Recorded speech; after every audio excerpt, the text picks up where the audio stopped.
Good morning, YouTube. Welcome to the Reptile Barn. As many of you know, this is George. It's our big male Eastern Indigo snake. It's about 7 feet long now. And he literally just pooped in his water bowl. So I figured, what a perfect time to shoot a video, right? The glass is all dirty, and there's a big old turd and a shed skin. So you're seeing it at its worst, okay? And I dare say it's still pretty good. I had a viewer request this video, and it's taken me forever to do, so I finally was like, I have a spare minute, I'm just gonna shoot this video for them. They just wanted to know a breakdown of how I set up an Eastern Indigo enclosure. So, here we go. I have here a 6 foot long animal plastics enclosure with front sliding glass panels. I love these enclosures. I love them. Real easy to assemble. Shipping is a little cheaper than some because they come in just panels, so you assemble them yourself, but it saves a lot on shipping compared to ones that come pre-assembled. They're lightweight. I really like them. They're tough, they're durable, easy to clean. If the corners were rounded in there, they would be just perfect because you know the sharp corners make a little bit harder to clean, but that's okay. So let me go through what I like about this setup, what I don't like, what we're gonna maybe change, and hopefully this answers your questions.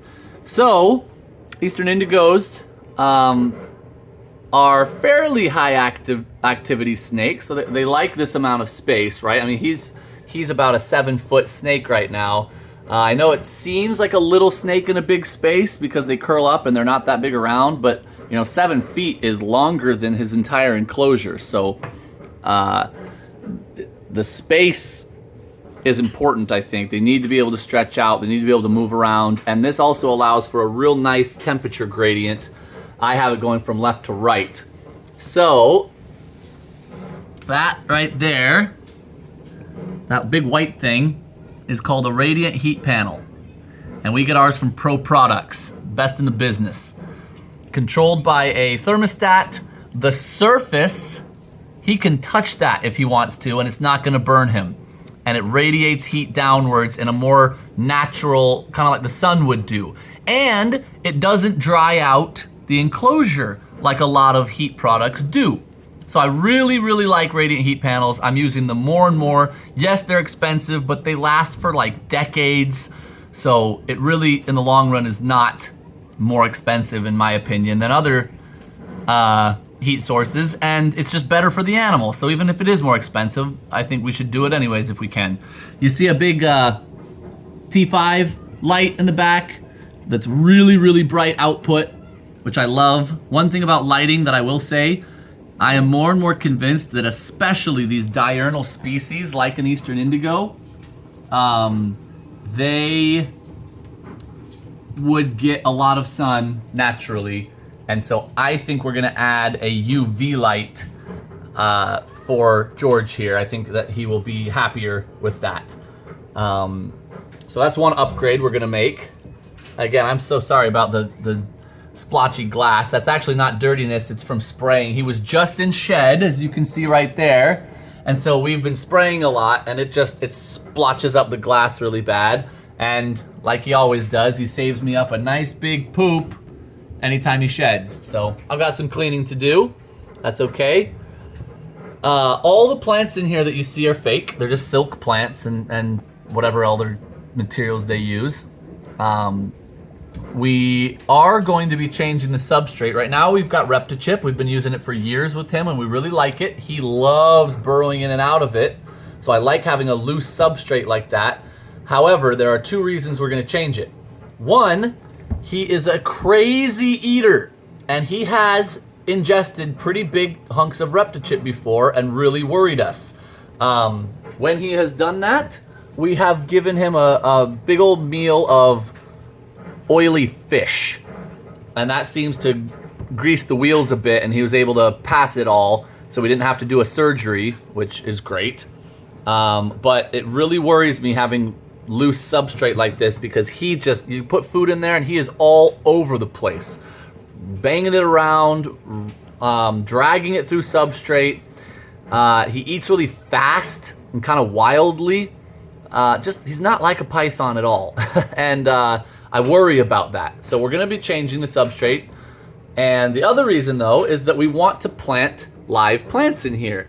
And they need something more than just ReptiChip to root in. So we're going to be having a natural, fully bioactive setup. Once we get the UV light in, a soil-based substrate, and live plants, then we can add in springtails, isopods, beetles, etc. And I think that's just better. You know, I really very, very confident that is better for the animals.